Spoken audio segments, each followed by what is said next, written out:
Urunana nyarwanda kanguka, urunana rw'impinduka rwakire.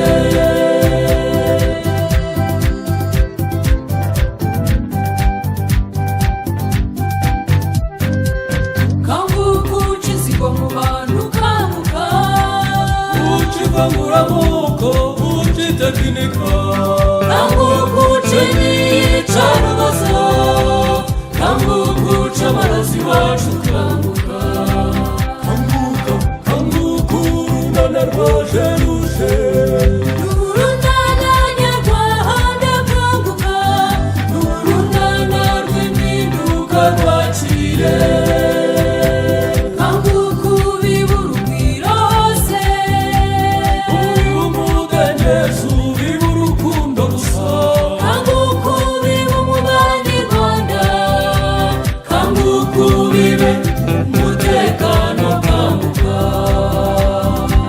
Kanguka, kanguka urunana rwaje ruje. Urunana nyarwanda kanguka, urunana rw'impinduka rwakire.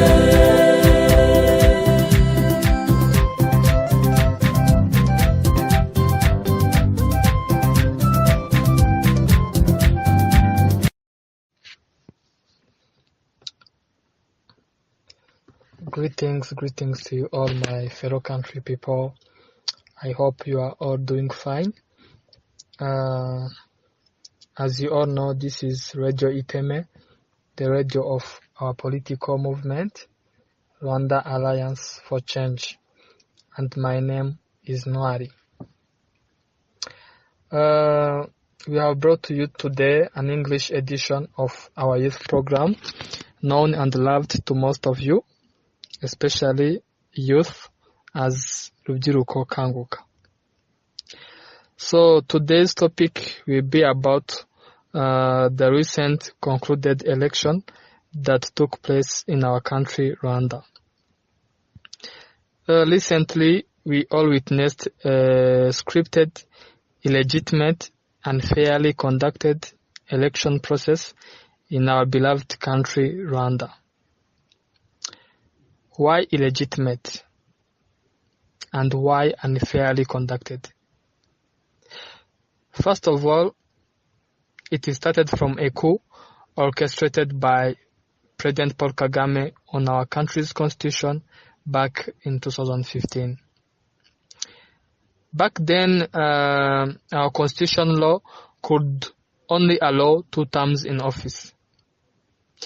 As you all remember, when his political party, the Rwanda Patriotic Front, that turned out to be a mafia organization, by the way, because we know the original RPF ceased to exist a very long time ago. So they went and used their own members to write and send letters to the parliament requesting for our constitution to be amended in the sole purpose of making one man, and by one man I mean Paul Kagame, to be the president for life, like all dictators do. Eventually, by making it constitutional for him to run for multiple terms in office as he wished, those greedy dimwits who sat in our parliament to waste our taxpayers' money had handed over our country to him as his private property. And this was nothing else but betrayal. Betrayal to us, the people of Rwanda. And one day, believe me, one day justice will be served to them properly. Second, President Paul Kagame appointed a senior cadre from his political party by the names Odaga Sinzigwa to be the head of the National Electoral Commission. You see, these people really joke too much. And they have been doing this this thing since 2003 election. They have been appointing their party members to be the head of the National Electoral Commission. Like, they want someone to compete in the election with them, to compete with them in the election that they have organized, and they'll be the one to audit and monitor all the electoral process. So they have been doing this thing since 2003, since the election when President Paul Kagame was voted in 2003 election. And to make it funny, actually, they do this and then expect us to believe that the election was legitimate and fair. How? How can we believe that the election was legitimate and fair? Well, they are appointing their cadres to be the ones heading the National Electoral Commission. I think someone needs to tell President Paul Kagame that Rwandans are not that dumb, please. No, we ain't. He really needs to hear this. And this is why I say every election that took place under President Kagame's regime was a scripted event like those of Hollywood. I don't see any difference with those movies we watch from Hollywood. And as we all expected, due to his fear of competition, he proceeded to block his major opponents like Diane Rwigara, Victoire Ingabire, among others, to run against him. So after all the fraud and the irregularities, he couldn't let those two women compete with him. My dear Rwandans, the paranoid is real. For sure, you can tell me otherwise. So he went on and brought in two clowns from his choice as a way of making his circus legitimate. But we as Rwandans, we know that this was a one-man show. Even President Paul Kagame himself knows that it was nothing more than just a mere entertainment show. That's why during the campaigns, he had no manifesto to present to us. He had nothing. He had no manifesto. He had nothing to present to us like other candidates. At least even other candidates, they tried to present something to the mass. They tried to present something to us.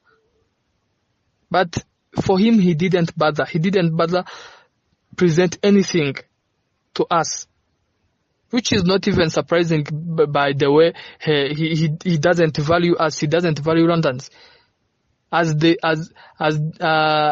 way he say that he's even shameful to be one of us. So we can't even be surprised of that. He never mentioned a single word of how he's going to fix our economy, to stabilize it and improve it, because it is already collapsing. But they just spend more time cooking economic figures and forging different reports of how our economy is booming. He never talked about the country's debt that's reaching $80 billion. Nothing about our poor agriculture methods in the country, the dying health system, the failed education system. Not even try to mention how he will seek and promote peace with our neighbors. This was really, really so shameful. The only thing he did and said to us for a full-time campaign period was insulting and cursing our fellow Rwandans for merely criticizing his brutal dictatorial regime, without leaving behind some neighboring countries. And to make it worse, he even went further by pinning himself with his imperialist masters in plundering Dr. Congo's natural resources. As if this is something someone should be proud for. The arrogancy in his speeches, the insult and everything. So it has now become a norm in the RPF regime. Like, they no longer respect other people's leaders, like neighboring countries' leaders. They don't. So even though we are in EAC, it really doesn't matter that much to them. So that's why they can insult anyone as they want. They can go and plunder Congo as they want. They can go and ravage the country, kill people, steal minerals and everything, as they want. And make no mistake, the man we have here is not just the president of our country, but he's also the agent of the imperialists who wants to recolonize Africa again. Most of his job, most of what he's doing, is doing it for the imperialists. He's not doing it for us Rwandans. He's not doing it for Africans. So don't confuse this man with any Pan-Africanist that you might know. And it's so sad and so shameful to our country to have a so-called statesman who behaves like a thug, a warmonger. So after all that, he concluded his circus as all of us had expected, and as usual, he really didn't disappoint us on this. By adding ice on the cake, he awarded himself 99.15% of the total votes. Wow. So I think next time maybe now it will be 100%, because it started from 90 something, 95, 98 last time, now it is 99. So slowly but surely we are reaching 100% next time. So I think all this shows how the whole electoral process was just an entertainment show put up for the international community to see, that besides of all their reports on Paul Kagame's crimes against Rwandans, such as arbitrary arrest, kidnapping, torture, extrajudicial killings, to mention few.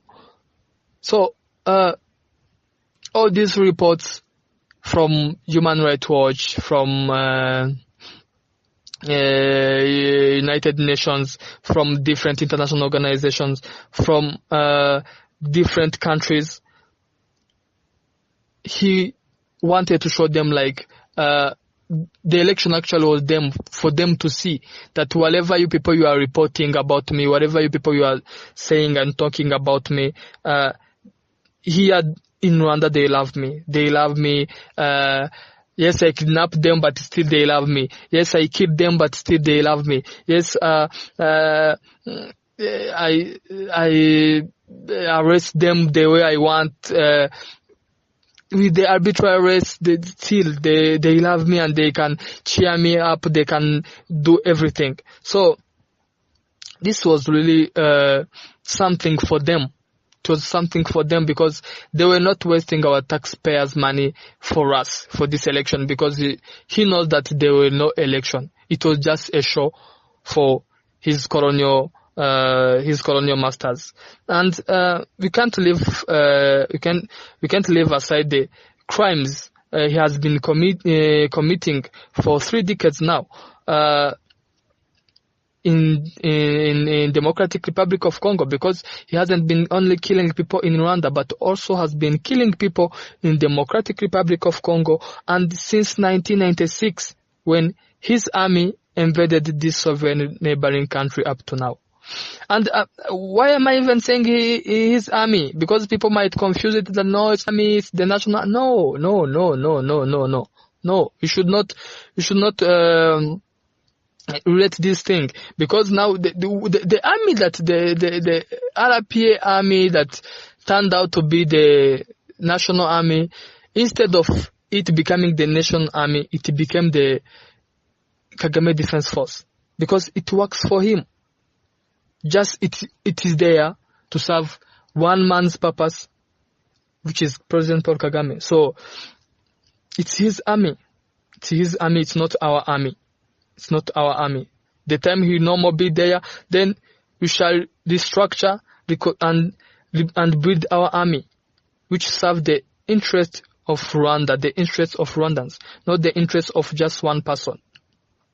So, President Paul Kagame used the election period time as his PR stunt to show how much he's loved and supported by us Rwandans, and I think mostly to deceive Congolese and the Burundians, the two countries he has been attacking repeatedly, that the whole country is fully behind him in case of a full-out war. President Paul Kagame, I have a message for you. I think it's time for someone to tell you the truth. It's time, because you always say that foreigners, people, they come down here in Rwanda and tell you things, tell you that you are not supposed to run for a third term or a fourth term, tell you this and that. So I think now you really need to hear what's in the minds of Rwandans, because clearly either you ignore it or it doesn't matter to you. But what we know, it doesn't matter to you, because you know there is nothing new to you. President Paul Kagame, my message to you is this: you can fool foreigners as much as you want, but you and your RPF goons, as well as us Rwandans, we all know what happened wasn't an election. You can't hold Rwandans as hostages for 3 decades under your brutal dictatorial military regime and claim to organize an election. A 4th term in office will not do any good to you. Will not help you in anything. Will not solve your problems. Will not bring peace to our country. Will not do anything at all. Maybe it will just buy for you some time, but it won't stop the change that's coming. Believe me, it won't stop the change that's coming. You had your chances and enough time to be part of the change we Rwandans are seeking, but instead you chose to be the obstacle that's denying Rwandans to enjoy the true meaning of democracy. All the opportunities you got, you never used it to help us seek the change, to help us build the country all Rwandans are dreaming for. Rwanda is our motherland, is a home to us all Rwandans. Whether you like it or not, Mr. Kagame, sooner than later, we are breaking the cycle of dictatorship. Our country has been experiencing since the independence time. Make no mistake, we are ready to stand and fight for our beloved country until we make it safe for all Rwandans to come back home to their country. It's our civil right. And as Rwandans, we need to make sure we have equal social opportunities, equal protection under the law, regardless of all our differences. No Rwandese deserve to be a refugee. No Rwandese deserve to lose his freedom just because he exercised his right of freedom of speech.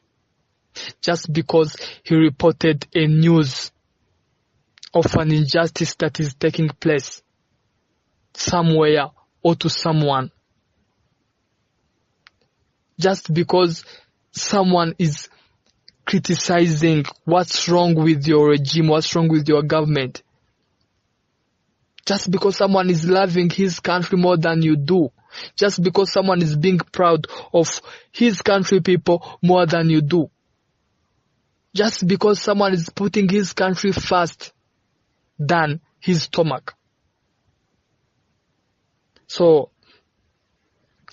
it's time now for Mama Rwanda to go back where it belongs, to us, the people of Rwanda. And we have to elect leaders who listens when we speak up and work in the interests of the common good of all Rwandans. Not a small group of power-hungry, greedy criminals that turned our beautiful country into their private property. President Kagame, don't confuse our silence with stupidity. Believe me, change is coming. Whether you want, whether you don't want, change is coming. And change is inevitable. So better be ready for it. So, and allow me to end up by also giving a message to my country people, my fellow Rwandans. I have this message to you, my fellow oppressed Rwandans. We have had enough of this dictatorship. We have been the victims of the totalitarian regimes for way too long.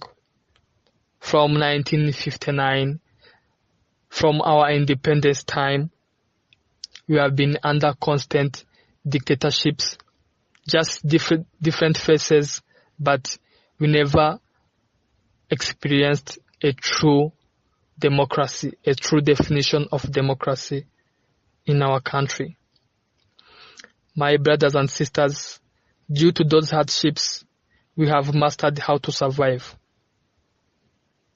But trust me, it's time to live now. The time of living in survival is done. This is our time now. This is the time to live now.